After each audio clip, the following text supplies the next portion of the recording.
عبد الرزاق نے خبر دی، انہیں معمر نے، انہیں حمام نے اور ان سے ابو ہریرہ رضی اللہ عنہ نے بیان کیا کہ رسول اللہ صلی اللہ علیہ وسلم نے فرمایا، ایک شخص نے دوسرے شخص سے مکان خریدا اور مکان کے خریدار کو اس مکان میں ایک گھڑا ملا جس میں سونا تھا۔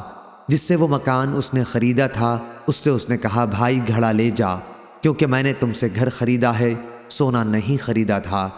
لیکن پہلے مالک نے کہا کہ میں نے گھر کو ان تمام چیزوں سمیت تمہیں بیچ دیا تھا جو اس کے اندر موجود ہوں۔